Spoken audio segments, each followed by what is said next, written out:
MIT rejects a White House offer for special funding treatment. This article is by Vimal Patel and read by an automated voice. MIT became the first university to reject an agreement that would trade support for the Trump administration's higher education agenda in exchange for favorable treatment. The proposal, called the Compact for Academic Excellence in Higher Education, was sent to 9 universities and would require colleges to cap international student enrollment, freeze tuition for 5 years, adhere to definitions of gender, and prohibit anything that would belittle conservative ideas. In a letter on Friday to the Trump administration, MIT's president, Sally Kornbluth, wrote that the university has already freely met or exceeded many of the standards outlined in the proposal, but that she disagrees with other requirements it demands, including those that would restrict free expression. Fundamentally, the premise of the document is inconsistent with our core belief that scientific funding should be based on scientific merit alone, Dr. Kornbluth wrote. A White House spokeswoman, Liz Houston, said in a statement that any university that refuses this once-in-a-lifetime opportunity to transform higher education isn't serving its students or their parents. They're bowing to radical left-wing bureaucrats.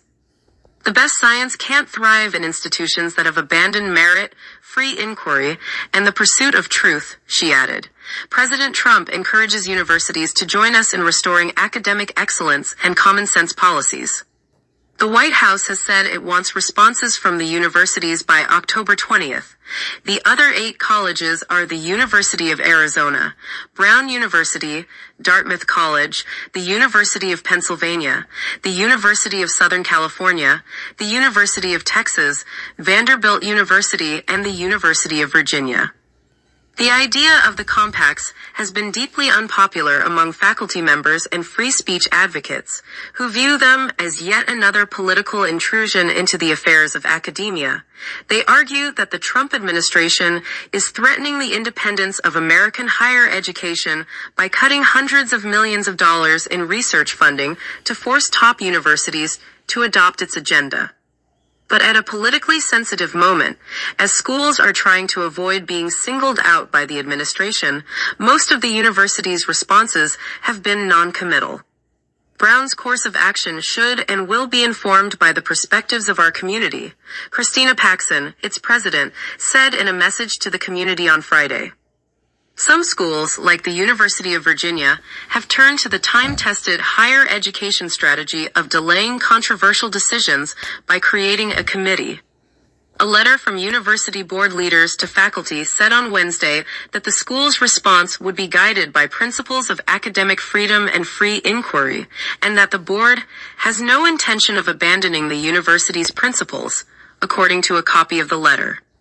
Others expressed what appeared to be concern about the compact, but did not shut the door on signing it. I am deeply committed to Dartmouth's academic mission and values and will always defend our fierce independence, Dartmouth's president, Sean Leah Bylock, wrote last week.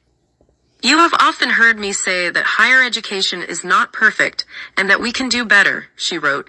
At the same time, we will never compromise our academic freedom and our ability to govern ourselves. The University of Pennsylvania's president hit a similar note. The long-standing partnership with the federal government in both education and research has yielded tremendous benefits for our nation, J. Larry Jameson, Penn's president, said in a message on Sunday. Penn seeks no special consideration, he continued. We strive to be supported based on the excellence of our work, our scholars and students, and the programs and services we provide to our neighbors and to the world. While university leaders have walked a tightrope, faculty members on those campuses have been more forceful. The American Association of University Professors, a faculty rights group and union, lauded MIT's decision to reject the compact.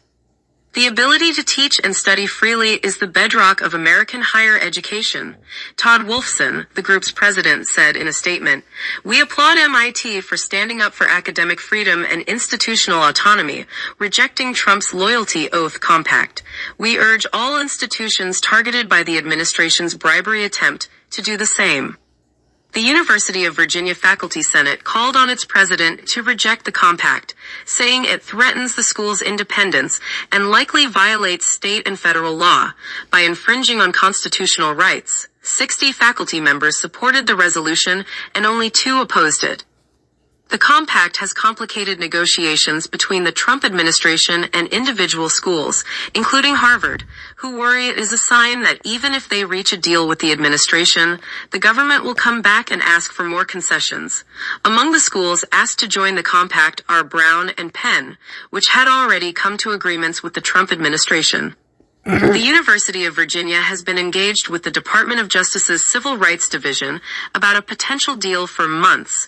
As part of those negotiations, the department pressured the school, saying that its president had to resign before it could resolve the investigations. The president has resigned, and the school has been negotiating a potential agreement. Because the University of Virginia is a public school, the negotiations have become a flashpoint in the state's governor's race. The offer of a compact has added a layer of complication to the ongoing talks, according to 3 sources involved in the discussions who were not authorized to speak publicly. Perhaps the most enthusiastic response came from the University of Texas at Austin, which is in a state that has aggressively tried to control what professors can teach in the classroom on sensitive topics like gender. The chair of the system's board, Kevin Eltife, a former Republican state lawmaker, said he was honored that the Austin campus was selected. We enthusiastically look forward to engaging with university officials and reviewing the compact immediately, Mr. Eltife said in a statement last week.